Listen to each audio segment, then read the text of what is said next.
I want to speak frankly here for a moment because I think, we need to be real. As much as I like to point out that, yes, the Soviet Union did have economic successes, I want to back up for a moment because I think there's some things that need to be said, okay? Read the history of the Russian Revolution. We cannot understand the conditions people were living in 1917 in Russia, right? All these people who are like, well, I'm a Trotskyist, right? The Soviet Union was good, and then it became a dictatorship, but I'm a Trotskyist, right? Oh, I'm a Trotskyist, right? You get that. Or these people that are like, well, Lenin was good, but after him wasn't good, or the Bolshevik Revolution was originally good, and the Bolsheviks took it. All these people. Okay, read some Soviet history. After the 1917 October Revolution, all over, for the first week, we're talking like weeks after the revolution, there were all these drinking parties. People were celebrating. Right? And that became a problem because the White Army and the forces that wanted to overthrow the Bolsheviks were en massing and preparing to attack. And so the Bolsheviks confiscated all the alcohol. And then they implemented the death penalty for drinking alcohol. Right? The death penalty for drinking alcohol. Now, I'm not saying that they're bad for doing that because this was a military situation. They needed to get the population ready. They conscripted all the men, put guns in their hands, forced them to join the Red Army in order to fight the coming onslaught. And it happened. And the White Army came in there and they fought and lots of people died. But they conscripted all the men. It was, you join the military and you desert. If you desert, then you get the death penalty. And they shot people for drinking alcohol.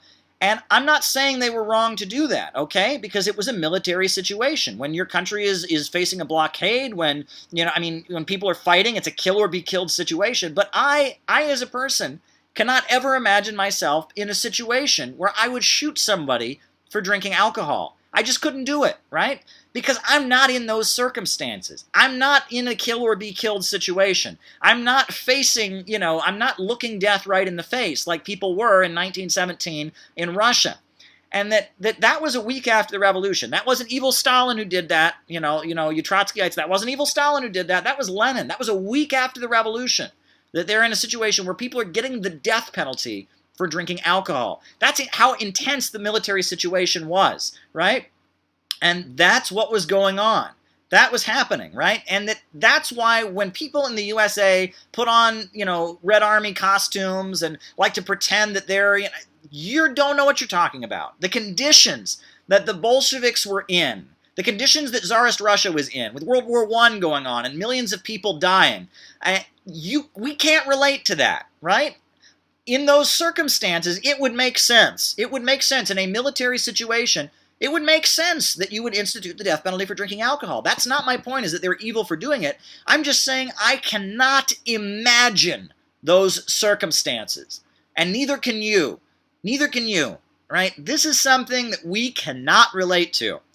And so, yes, the Soviet Union, in order to survive, became a very, very authoritarian place, right? And you had factions. They tried. They had three parties at first, right? At first you had the Bolshevik Party, and then you had the left Menshevik Party, and the left Socialist Revolutionary Party. All the parties, these three parties that supported the Bolshevik Revolution, they were all aligned, right? And they tried. And then pretty soon anyone who really, really supported the revolution joined the Bolsheviks, and then a member of the left Socialist Revolutionary Party shot Lenin, right? And the left Mensheviks were seizing government buildings and assassinating people, and pretty soon they outlawed those two other parties. And then you have Lenin coming forward and outlawing factions in the Bolshevik Party and saying, look, if we're going to succeed in these situations, we can't even have factions within our own party. They outlawed factions in the Bolshevik Party. Right? And the Soviet Union was a very authoritarian place. It was a very authoritarian country. But my point isn't that they were bad because of that. My point is because that's the circumstances that they were in. They were building socialism surrounded with 15 countries invading them, with a blockade so they couldn't get medical care, with all kinds of attacks. I mean, it was bad. Those years following the Russian Revolution were bad. And in that situation, we can't relate to what was going on there. We can't. We just can't. And we can't judge them for it. And we can't say to them that, oh my gosh, you didn't have the level of freedom that people have in New York City, in Brooklyn in 2018. Oh, you're bad. No, we can't. We can sit here and say, well, we would have done it this way. well, if we had been there, we would have done it this way. And that's really nice to think, but we haven't been in those situations. I mean, people talk about, they make all these allegations about millions of people dying. You know how many millions of people died in the aftermath of the Russian Revolution during the Russian Civil War, when food wasn't being imported into the country? Those years immediately following the Russian Revolution were bad, bad years. And that's why the Trotskyists, that's one thing I don't get. It's one thing to uphold Lenin and defend Lenin. I've read Lenin's works, I've studied a lot of it, I've learned a lot from it. But to say that the Lenin years were good and the Stalin years were bad, it really shows a disconnect, okay? The Lenin years, those were some pretty bad times. That was a point where, like the Quakers and the Red Cross were going in there and delivering medicine, where people were starving, and it was a bad time. The economy in Russia started getting better when Stalin came to power in 1928, when they established diplomatic relations with Western countries, and they had the 5-year plans, and they mobilized the population to start building up a socialist planned economy in one country. And that's when you got, hydroelectrical power plants being built. That's when you had illiteracy being wiped out. That's when you started building universities and schools, and the steel mills started churning out more steel than any other country in the world. And that's when the population that had been living in huts started living in modern housing units. That's when the collective farm system, they built it, and all of a sudden they had, tractors and mechanized agriculture and factory farms and all of that. That's when life started improving in the Soviet Union in 1928. And really it began improving with the 5-year plans. And for Trotskyists to go, well, the books that were written, while all these millions of people were starving to death and all of that, the books that were written were more pure. So I'm for the Lenin years. But I'm against Stalin. That's just kind of crazy. In Russia today, Stalin is very, very popular. And a lot of people who are not communists actually admire Stalin because of what he did for the country. Meanwhile, Lenin, communists in Russia like Lenin. His body is still in the mausoleum. Communists like Lenin. But that's about it, that the Lenin ain't too popular in Russia these days. He has a group of admirers. There are certain people who like him. There's a strong communist party in Russia that has a solid base of support. Grudinin was the second place candidate in the elections. The Communist Party, they're a significant political party. But at the end of the day, Stalin is far more popular than Lenin is, because Stalin's policies are associated with Russia becoming a strong country, with the standard of living rising, with defeating the Nazis during the Second World War, with ultimately taking the measures that got them into outer space.